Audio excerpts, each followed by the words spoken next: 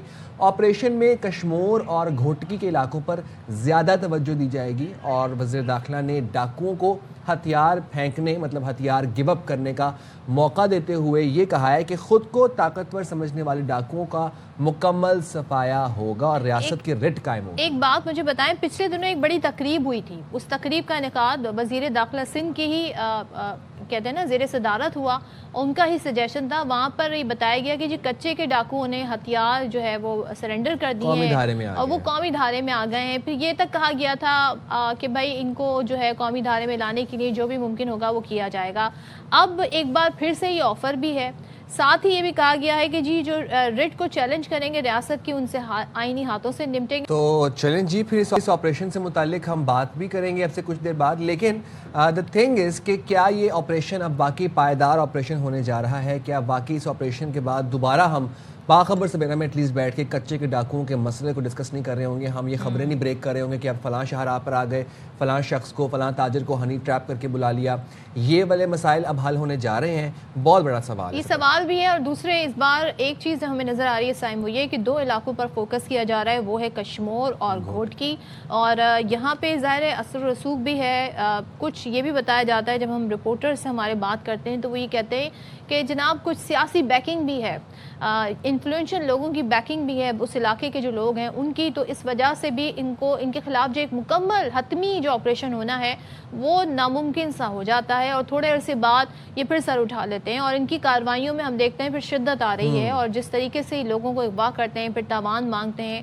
اور یہ بتایا جاتا ہے جن علاقوں میں جا کے چھپتے ہیں وہاں پر ایکسس بڑی مشکل ہے، لیکن ان کے لیے وہاں سے نکل آنا ان علاقوں سے مین شاہراہوں تک آ جانا، ان کے لیے کسی چیز کی ایکسس جو ہے ہمیں مشکل نظر نہیں آ رہی. پھر ان کے پاس جس نوعیت کا ہتھیار ہے، پولیس یہ بتاتی ہے کہ جی ہمارے پاس ویسے ہتھیار موجود نہیں ہے جس طرح کے ہتھیار یہ استعمال کرتے ہیں. تو یہ ہتھیار کس طریقے تک ان تک پہنچ رہے ہیں، کس طریقے تک ان تک یہ سارا راشن اور دیگر چیزیں پہنچ رہی ہیں، یہ ایک بڑا اہم سوال ہے جس کے حوالے سے بھائی اب تک کچھ سٹیٹس ہمارے ساتھ شیئر کیے جائیں. جن ڈاکوؤں نے سرنڈر کیا تھا اس تقریب میں، ان کے بعد اب کتنی % جو ہے ڈاکوؤں کی رہ گئی ہے جن سے اب نجات حاصل کرنی. اچھا، اور کچے کے علاقوں کا مسئلہ یہ ہے کہ کچے کے علاقوں میں جنگل کا قانون ہے. وہاں پر اگر کوئی شخص اپنی زمین چھوڑتا ہے فار انسٹنس اور کوئی اور شخص وہاں پر آ کر قابض ہو جائے تو وہ زمین اس کی ہے. میں دیکھا کہ حالیہ پچھلے دنوں میں سیلاب آیا تھا تو کچے کے علاقے جو تھے وہ اس علاقے کے جو لوگ تھے مکین تھے وہ اس بات پر بضد تھے کہ ہم نے اپنا علاقہ نہیں چھوڑنا، کیونکہ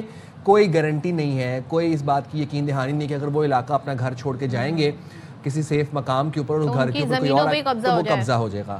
سیکنڈلی یہ جو بات ہے کہ ہم ہر گزرتے دن کے ساتھ دیکھ رہے ہیں ان کے اسلحے میں جدت آتی جا رہی ہے، ان کو ڈیجیٹل کنٹینٹ کریشن کسی نے سکھا دی ہے. جب تاجروں کو ہنی ٹریپ کر کے اغوا کیا جاتا ہے تو اس کے بعد وہ جو برہنہ کر کے جو سینسیٹیو ویڈیوز بنائی جاتی ہیں ان طریقوں میں بڑی جدت آتی جا رہی ہے. کبھی پانی کے تالاب میں ڈال دیتے ہیں، کبھی کچھ کر دیتے ہیں، کبھی لٹکا دیتے ہیں. تو دین اگین بات یہ ہے کہ اگر یہ اپنی غاروں سے اور اپنے اماج گاہوں سے نکل کر قومی شاہراہوں پر آ سکتے ہیں تو قومی شاہراہوں سے کیوں نہیں آپریشن اندر انورڈز کیوں نہیں کیا جا سکتا؟ اور مزے کی بات یہ ہے کہ میں نے کچھ ویڈیوز میں دیکھا کہ یہ باقاعدہ بائکس پر بیٹھ کر گھوم رہے ہوتے ہیں بلا خوف و خطر، بائکس کے اوپر نکل کے جنگلوں میں سے آ رہے ہوتے ہیں. تو اگر یہ بائکس کا استعمال کر سکتے ہیں اور ان کے پاس یہ اسلحہ ہے تو پھر یہ کیوں نہیں ان کے خلاف پراپر مؤثر کریک ڈاؤن کیا جا رہا ہے؟ پکچرز بھی موجود ہیں تو ان کو کیوں نہیں آئیڈینٹیفائی کیا جاتا؟ اب تو بڑے جدید سسٹم آ گئے سائم، اے آئی کے تھرو آپ فیس ڈیٹیکشن کر سکتے ہیں، کیمراز لگائے جا سکتے ہیں. جس طریقے سے ایک کراچی میں ہی چالان کے لیے پورا سسٹم ہے تو ان علاقوں میں بھی ڈرونز کی ہیلپ سے بھی بہت مانیٹرنگ کی جا سکتی ہے. بہت سارے آپشنز ہیں، ٹیکنالوجی بہت اسسٹنس فراہم کرتی ہے. اور اب فیصلہ یہ کیا گیا ہے ضیاء الحسن لنجار وزیر داخلہ سندھ کی جانب سے کہ ان کے خلاف اب پکا آپریشن کیا جائے گا، ایک مؤثر کریک ڈاؤن کیا جائے گا ان کے خلاف، اور اس کے بعد یہ ہے کہ کوئی گنجائش نہیں بچ جائے گی. تو آئی جی سندھ جاوید عالم اوٹو صاحب نے ہمیں جوائن کیا، ان سے بات کرتے ہیں. سر، وزیر داخلہ سندھ ضیاء الحسن لنجار صاحب نے اس بات کا اعلان بھی کیا ہے اور یہ بات بھی کہی ہے کہ اب کچے کے ڈاکوؤں کے خلاف پکا آپریشن ہونے جا رہا ہے. ذرا تفصیلات بتائیے گا اس آپریشن کی. ہیلو جی آواز آپ کو آ رہی ہے میری؟ جی جاوید اوڑو صاحب بہت شکریہ. آپ ہمیں سن سکتے ہیں تو جاننا چاہ رہے ہیں اب ایک بار پھر یہ فیصلہ ہوا ہے کہ کچے کے ڈاکوؤں کے خلاف آپریشن ہوگا, فوکس ہے کشمور اور گھوٹکی, تو ذرا ہمیں بتائیے گا کیا اس حوالے سے تیاریاں ہیں؟ جی بالکل. جس طرح آپ کو پتہ ہے کہ جو ماضی قریب میں پولیس کو کافی بڑی کامیابیاں بھی ہوئی ہیں. ابھی ریسنٹلی ایک بڑا انسیڈنٹ ہوا تھا جس میں کچے میں ایک پوری بس کو اغوا کرنے کی کوشش کی گئی تھی, اور اس کے بعد سندھ پولیس نہ صرف ان کے تعاقب میں انہوں نے کامیابی حاصل کی, بلکہ پنجاب کی اس ایریا میں جو کہ عام طور پہ وہاں پہ نوگو ایریا سمجھا جاتا تھا, کراچی کچا کہتے ہیں اس کو, اس میں جا کے انہوں نے نہ صرف سب جو مغوی تھے وہ برآمد کیے, بلکہ تقریباً 23 سے زیادہ ڈاکوؤں کو ان کا کلا کما بھی کیا اور ان کو ختم بھی کیا. تو اس تسلسل میں حکومت نے یہ سمجھا ہے کہ اس آپریشن کو اور زیادہ نہ صرف وسعت دی جائے بلکہ اس میں تیزی کی جائے, اور اس کے لیے ہوم منسٹر صاحب کی جس طرح زیر قیادت حکومت جو ہم نے کل پوری وہاں پہ بریفنگ بھی لی, اور اس پوری کیمپین کو دوبارہ یعنی کہ بہت ہی زیادہ ریسورسز کے لحاظ سے اور دوسرے لحاظ سے ایک کوشش کی کہ اس کو فوکس کیا جائے, اور جو یہ کبھی کبھار یہ ڈاکو اس طرح کی حرکت کرتے ہیں جی اس کا بالکل اس طرح سدبات کیا جائے کہ یہ ونس فار آل یہ ختم ہو جائے. تو اس کے لیے صاحب یہ بتائے گا, یہ جوائنٹ آپریشن ہونے جا رہا ہے, وزیر داخلہ سندھ ضیاء الانجار صاحب یہ کہتے ہیں کہ رینجرز اس میں شریک ہوں گی, فوج کو طلب کرنے کی ضرورت نہیں پڑے گی. جی بالکل. یہ ایک انٹیلیجنس بیسڈ آپریشن بھی ہوگا جس میں ہماری جو انٹیلیجنس ایجنسیوں کی مدد لی جائے گی. اس کے علاوہ پولیس, رینجرز, جو لا انفورسمنٹ کی ایجنسیز ہیں, یہ سب اس میں مل کے یہ آپریشن کریں گے, اور اس میں ظاہر ہے پولیس کو لیڈ لینی پڑتی ہے تو وہ ہم لیں گے, اور جو پنجاب پولیس ہے اس سے بھی مدد لی جائے گی. لیکن انشاءاللہ اس کو ایک طرح سے نہ صرف اس کو وسعت دی جائے گی بلکہ کوشش کی جائے گی کہ ونس فار آل یہ کچے کا پرابلم ختم ہو جائے. اچھا جاوید صاحب ایک چیز اور بتائیے گا, یہ بھی کہا گیا ہے کہ باقاعدہ طور پہ یہ آفر بھی کی گئی ہے ان کچے کے ڈاکوؤں کو کہ اگر یہ ہتھیار پھینک کے قومی ادارے میں شامل ہونا چاہیں تو اس بار بھی یہ آفر دی گئی ہے ساتھ ساتھ آپریشن کے. بالکل ایسے ہی ہے. اس میں دو چیزیں ہیں, ایک تو سرنڈر کی ان کو آفر کی گئی ہے کہ اگر وہ خود سرنڈر ہوتے ہیں تو نہ صرف ان کی جان بخشی ہو جائے گی بلکہ ان کو یہ موقع فراہم ہوگا کہ وہ قانون کے دائرے میں عدالتوں میں اپنے کیسز جو ہیں ان کو لڑ کے اور اپنے آپ کو اگر ان کو کوئی بھی ریلیف ملتا ہے تو حکومت اس میں کوئی مداخلت نہیں کرے گی, پہلی بات. اور وہ سب قانون کے دائرے میں ہوگا. لیکن اگر یہ نہیں ہے تو پھر سختی کے ساتھ ان سے نمٹا جائے گا, اور اس کے ساتھ ساتھ ہی ڈی ویپنائزیشن بھی ہوگی. کہ اگر جو اسلحہ ہے, جس طرح آپ ماضی میں دیکھتے ہیں کہ ایک اسلحے کی بھرمار سوشل میڈیا پہ اور دوسری دکھائی جاتی ہے, تو اس میں گورنمنٹ نے ایک پیکج رکھا ہے جس میں وہ اسلحہ واپس لیا جائے گا ان سے اور ان کو اس کی قیمت دی جائے گی. تو ڈی ویپنائزیشن بھی اس کا حصہ ہوگا, اور انشاءاللہ کسی نے اگر اس سلسلے میں مدد کی تو گورنمنٹ اس کو ایک اماؤنٹ بھی دے گی اور ڈی ویپنائزیشن کو بھی کامیاب بنایا جائے گا انشاءاللہ. اور آئی جی صاحب یہ آپریشن ہائی ٹیک ہوگا, جدید ٹیکنالوجی کی مدد لی جائے گی سرویلنس کے لیے, ایریل مانیٹرنگ کے لیے, کیونکہ ہم دیکھتے ہیں کچے کا علاقہ کافی ایکسٹینسو ہے, دریا بھی اس میں شامل ہیں, کچے کے اور مزید بھی علاقے شامل ہیں. بالکل آپ نے صحیح کہا کہ اس مرتبہ اللہ کے فضل سے ہمارے پاس ایک ایج ہے ویپنز میں بھی, ہتھیاروں میں بھی اور ٹیکنالوجی میں بھی, اور ایسی چیزیں ابھی ہمارے پاس موجود ہے جس سے انشاءاللہ پولیس کو اور جو ریاست ہے, گورنمنٹ ہے, اس کی فورسز کو انشاءاللہ ہمیں بڑی بڑی توقع ہے کہ بہت بڑی کامیابی ہوگی، اور اسی لیے ہم ان کو یہ آفر دے رہے ہیں کہ وہ اگر باعزت زندگی گزارنا چاہتے ہیں اور اس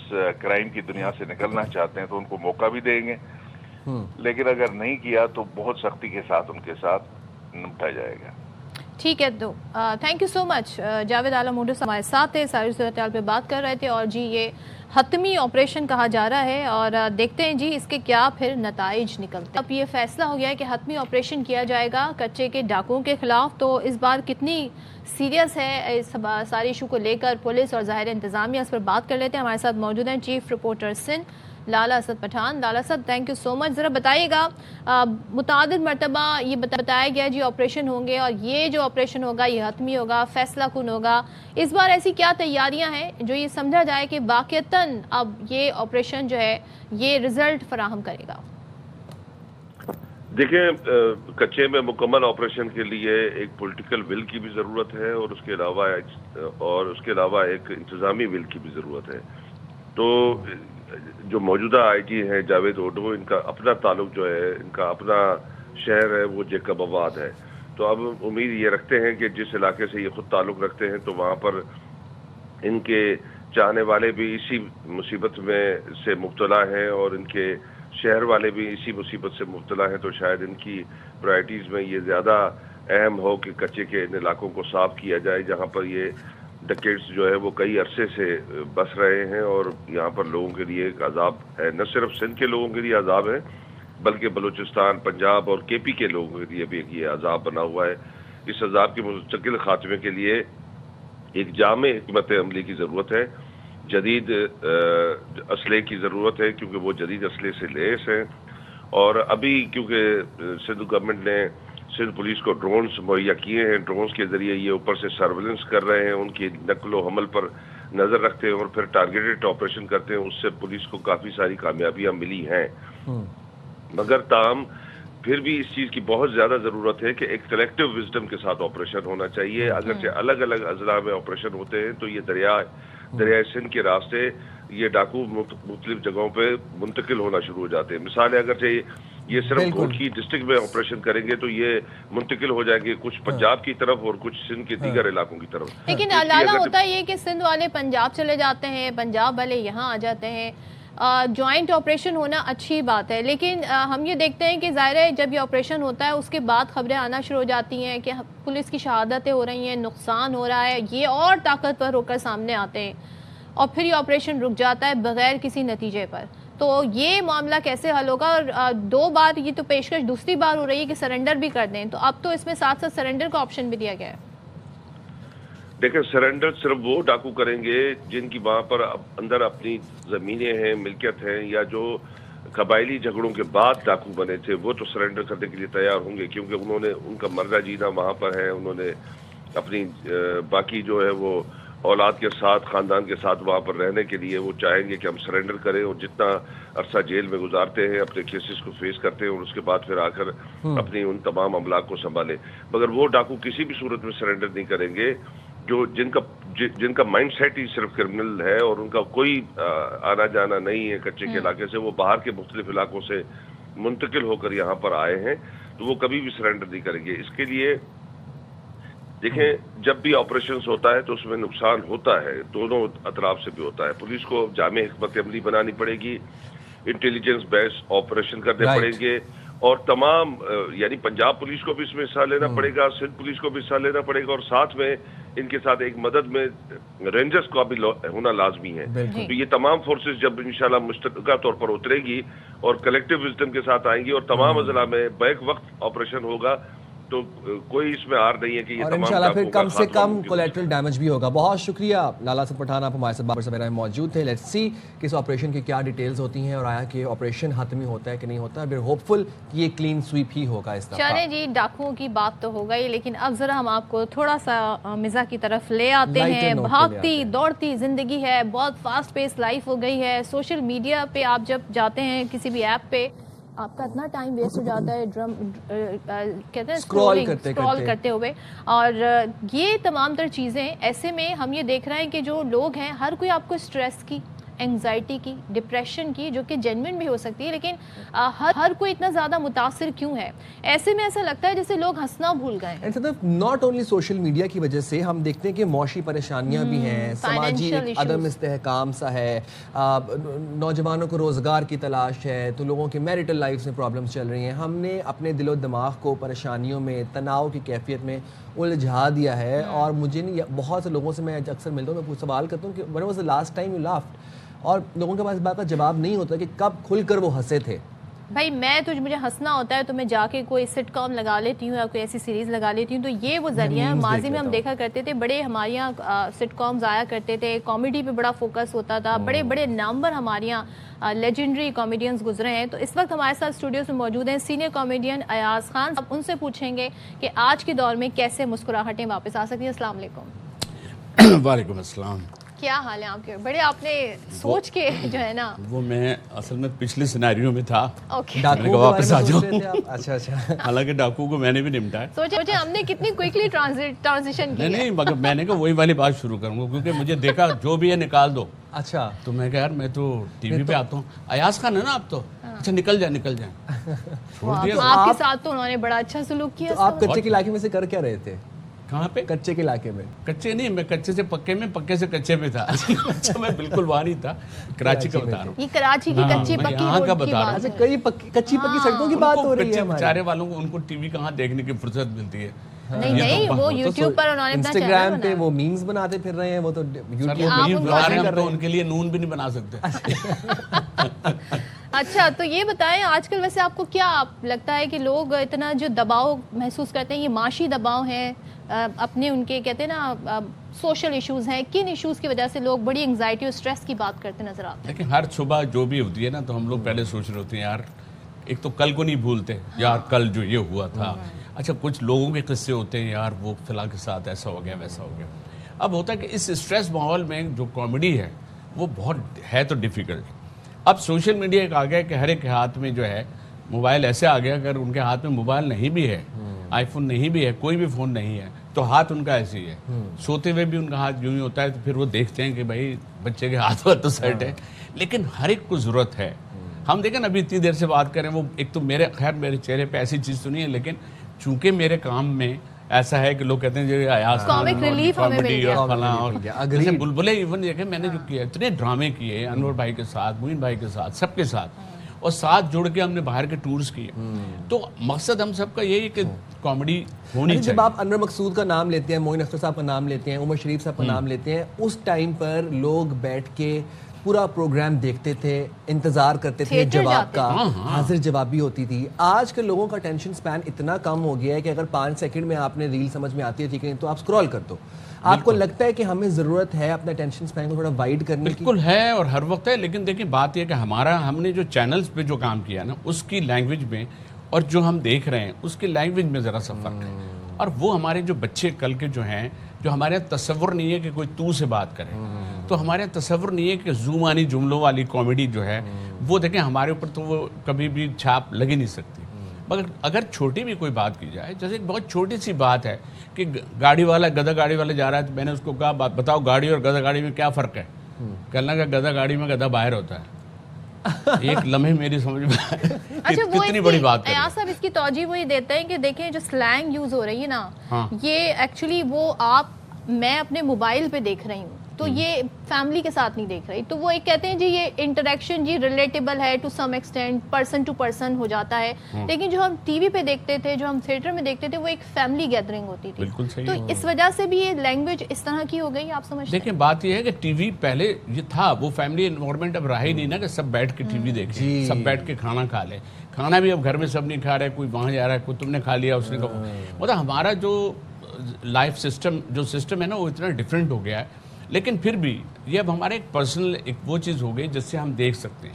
لیکن آپ اچھی چیزیں دیکھیں, اب تو یہ خود بذات خود اتنا خطرناک ہے, آپ صرف یہاں سوچ رہے ہوتے ہیں اور اس میں وہ چیز آ جاتی ہے. جو آپ نہیں سوچ رہے ہوتے ہیں وہ آپ کسی کے لیے سوچ رہے ہوتے ہیں تب بھی اس میں آ جاتا ہے. اگریڈ. تو حالانکہ اتنی چیزیں صرف بیوی کو پتا ہوتا ہے شوہر کے بارے میں کہ بھئی آپ نے یوں کیا, تو اگر ہم نے یوں کیا تو وائف کو پتا ہوتا ہے, سنیں آج آپ نے پھر 2 دفعہ یہ یوں کیا ہے. اچھا کمپٹیشن ہو تب Instagram بیوی کو جیتے گی پھر بھی. نہیں بیوی کو میں تعریف میں کہہ رہا ہوں بھائی میں وہ ایک خاتون تھی نا, انہوں نے سوٹ پہنا, اپنی وائف سے کہا کہ وہ سوٹ پہن کے وائف سے کہا کہ وائف نے پوچھ لیا سوٹ پہن کیسی لگ رہی ہو, کہنے تعریف کروں یا سچ بتاؤں. تو اب اس پہ بتائیں کون سی آپ, یہ تو انہوں نے اپنے آپ کو خود ہی پھنسا لیا نہیں سچویشن. کس نے پھنسا لیا, نہیں تعریف کر دیتے سیدھی ہم سیدھی. اگر تعریف یہی ہے معاشرے میں, ہم اگر ادھر ادھر ہم کہاں جائیں گے. ہمارے معاشرے میں جو ٹونس ہیں, ہمارے جو پاکستان کی جتنی ٹونس ہیں, ان ٹونس میں اتنا مزہ ہے, خواہ وہ ہم سندھی بولیں خواہ ہم پنجابی بولیں, تو اور ہر ایک کی الگ. جیسے پنجاب ظاہر ہے کہ یہاں تو آپ کہیں گے نا بھائی پائے لیا, اور لاہور میں جیسے میں گیا تو انہوں نے کہا پاو لیا بھائی, تو پھر وہ یہاں والے جو گئے کہنے سنیے ایسے کیجیے کہ پیالے میں 2-4 قدم ڈال کے لے آئیے, قدم ڈال. تو بات یہ اگر ہمارا وہ چینج بھی ہوتا ہے نا, لیکن ہماری باؤنڈریز جو ہیں وہ ہم جو بار بار ہم انور مقصود یا ان سب کی اور جن کے ساتھ کام کیا, یہ ساتھ جڑے رہے, کتنے سال ہو گئے, 40-45 سال ہو گئے, تو ان کے یہاں یہی سیکھا ہے کہ وہ کامیڈی کو لوگ کہیں گے کچھ ہے, برجستہ جملے تھے, حاضر جوابی تھی. لیکن ایاز صاحب ایک بات بتائیے گا کہ کتنا ضروری ہے ہمیں یہ بات سمجھنا, اور آج کل کے کامیڈینس کو, اسٹینڈ اپ کامیڈینس کو یہ بات سمجھنا کہ کامیڈی اور ولگیرٹی میں ایک بہت باریک سی لائن ہے, اس کو آپ نے فالو کرنا ہے. ضروری نہیں ہے کہ ولگر بات ہی آپ کی کامک ہوگی. یہ ہمارے پتہ وہ سمجھتے ہیں کہ شاید بڑا لافٹر آ گیا تو یہ اس کی میم بن جائے گی, اس کی نون بن جائے, مطلب مجھے اس پہ وہ ہوتا ہے کہ آپ اس پہ کیوں جا رہے ہیں, کہ کتنی آپ کے میرے بہت فالوورس ہیں, لیکن میں نے اس کو یہ نہیں سوچا کہ یہ میرے پیسہ, یہ میرے ذریعہ ہو بنے. اور جیسے میں ہوں ملٹیپل کام کرتا ہوں, میں اپنے آپٹیکل کی مثال دے رہا ہوں کہ میرے پاس بلبلے کے شیر خان کے حوالے سے آتے ہیں بچے, آپ تو وہی ہیں جو شیر خان, سر ہمارے ساتھ فوٹو کھنچوائیں. تو مجھے لگتا ہے میں نے 40 سال ایک طرف, یہ ایک ڈرامہ جو ایئر وائی کا ہے اس کا وہ ایک طرف.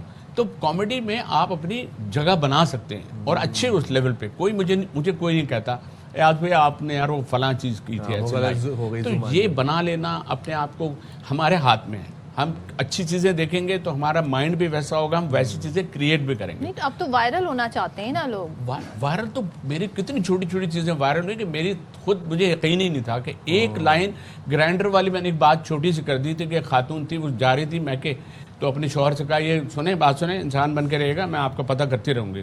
خیر وہ چلی گئی. اگلے دن فون کیا کہاں پہ, گھر پہ ہوں. گھر پہ اچھا چلیں کچن میں جا کے گرائنڈر کی آواز سنائیں. انہوں نے کہا لو ہاں اطمینان ہو گیا. اب وہ 3-4 دن بعد اچانک پہنچ گئی, دیکھا تو گھر پہ تالا لگا ہوا ہے. تو برابر والے سے پوچھا سنیں یہ میرے ہسبینڈ کہاں ہے, یہ تالا لگا ہوا ہے. کہنے پتہ نہیں روزانہ صبح گرائنڈر لے کے نکل جاتا. او خدایا.